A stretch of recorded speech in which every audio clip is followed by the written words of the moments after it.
part video of chapter 6 non-competitive markets. So here we are going to cover the exercises. Already 5 questions we are covered. So the next question, sixth question. Comment on the shape of the MR curve in case the total revenue curve is a positively sloped straight line. The second, horizontal straight line. So here what we have to find out? Here we have to find out the shape of the MR curve.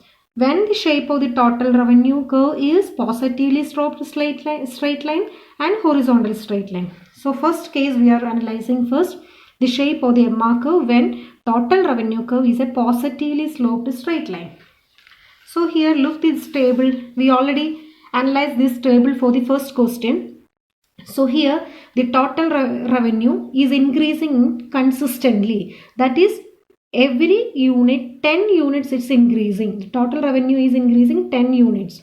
So when the 10 units it's increasing, the difference between 20 minus 10, 10. 30 minus 20 is 10. Again 40 minus 30, 10. So in all units, the difference is only 10 units. That is MR. So here we have to find out the MR curve.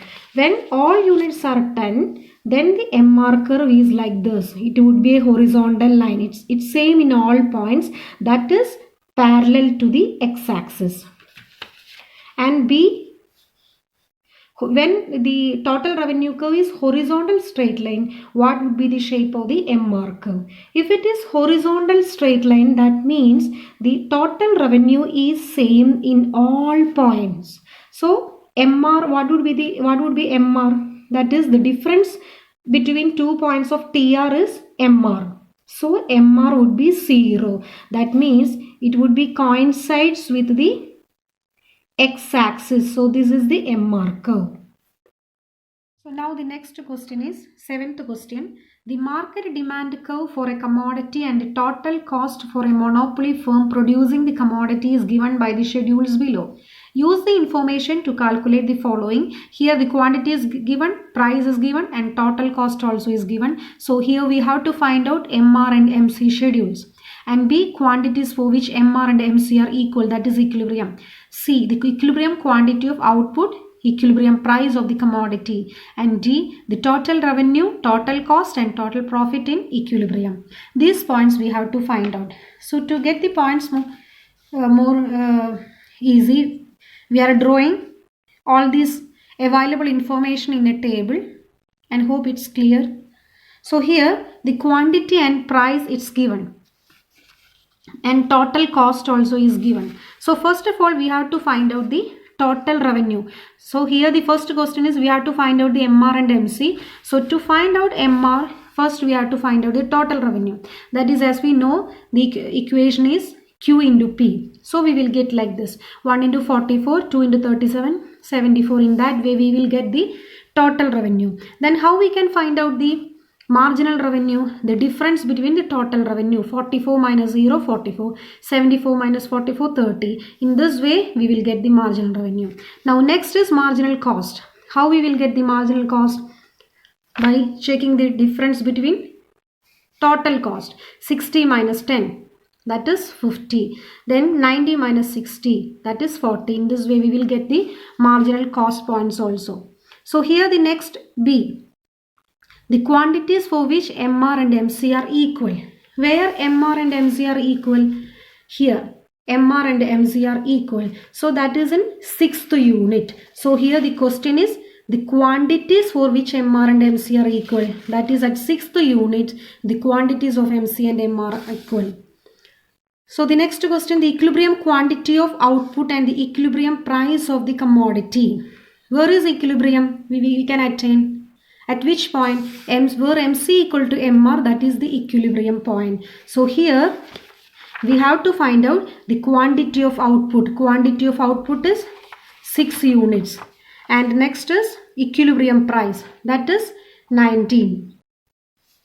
So that also is we have covered. The next question is the total revenue, total cost and total profit in equilibrium. What is total revenue? Total revenue also we have found out. And what we have to find out here? Equilibrium Total revenue, total cost and total profit in equilibrium. In equilibrium means in this line. So here the total revenue is 114. Total cost is 109. Next we have to find out the total profit. Total profit means 114 total revenue minus total cost, that is 114 minus 109, that is 5 rupees. So here the profit is 5 rupees. So all these questions we have covered. So next question is 8th question. Will the monopolist firm continue to produce in the short run if a loss is incurred at the best short run level of output? The answer is that means a monopolist will incur losses in the short run if the price is less than the minimum of AZ. But if the price falls below the minimum of AVZ, then the monopolist won't make any production. So they won't continue to produce if it is so they always will produce between the minimum of AVZ and minimum of average cost. So in the short run, the firm should continue to produce because price is greater than AVC. That is the answer.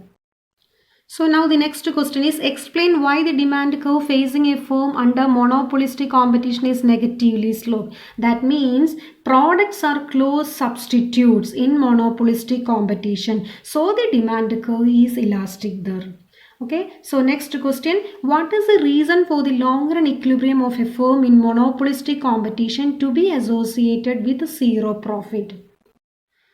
So we have covered these portions in the other videos. So why, the question is, what is the reason of long run equilibrium of a firm in monopolistic competition associated with zero profit? In long run, what is happening there? In long run, free entry and exit are there. So by attracting with a supernormal profit, new firms also will enter into the market and supply will increase.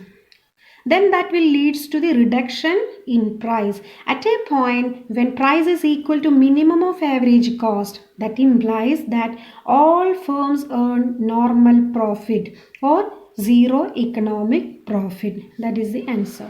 So next question, list the 3 different ways in which oligopoly firms may behave. That also we covered.